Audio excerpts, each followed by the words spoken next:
Greetings to you all. My name is Benjamin Ferencz.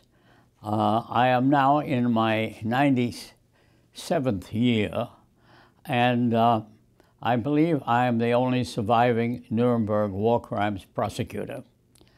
I want to thank the sponsors, particularly Federica D'Alessandra, for inviting me to give you a few observations on the topic of the crime or aggressive wars, about which I've written extensively, and which has given me great concern. I was a combat soldier in World War II. I witnessed the nature of warfare itself. I realized you'll never have a war without atrocities of all kinds, including massive rapes of women. And if we could stop war making, how the world would change. The problem and the issue before the committee now is to how do you do that? What's the problem?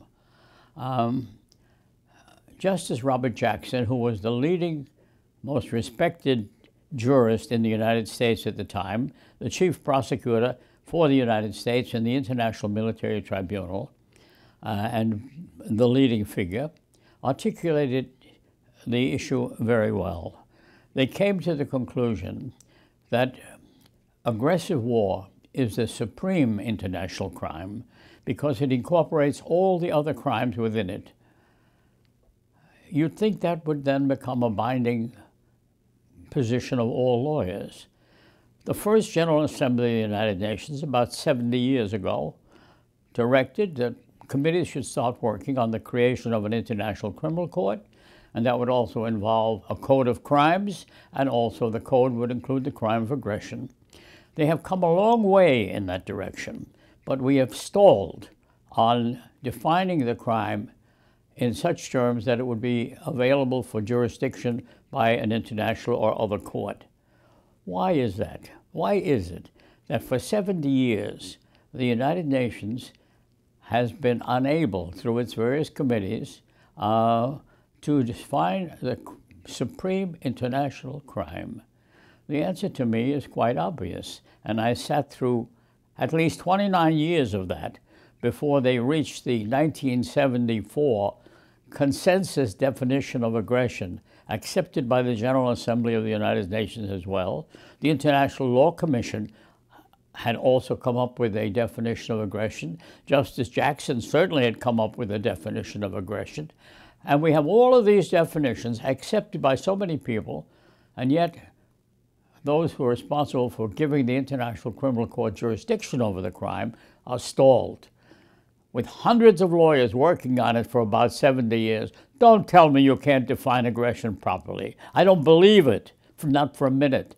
The reason that you don't define it is because you don't want to be bound by any other foreign power. Now, the United States is a great democracy, and it's normal, as it should be, that there will be differences of opinion, and those opinions should be respected. But it doesn't mean they have to be accepted if they don't make much sense. And Justice Jackson, when he reported to President Truman, made a specific point that the law cannot remain static. It has to move and use its common sense to meet the needs of the society which exists. For thousands of years, we have glorified war. But it's not glorious anymore. It's a hazard to all of human life. We now have a cyberspace capacity to kill everybody on this planet. And we're still talking about old principles of jus in bello and jus ad bello and sovereignty and so on.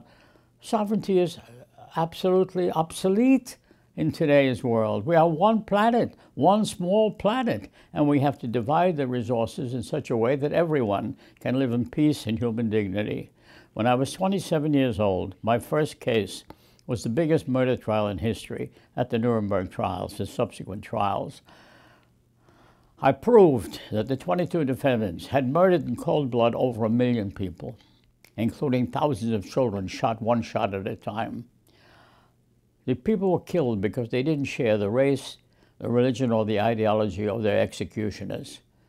I thought that was a horrible thing then. I think it's a horrible thing now. I called for a rule of law, a plea of humanity to law, that all people, regardless of their race or creed, should be entitled to live in peace and human dignity. And that was my plea then. when I was 27. I make the plea now in my 97th year. The burden is with you. It can be solved very simply. Law, not war. You are all lawyers. Exercise your right law. Emphasize the need for compassion, for compromise. It has to be, you have to be bold. You have to be courageous not to be discouraged.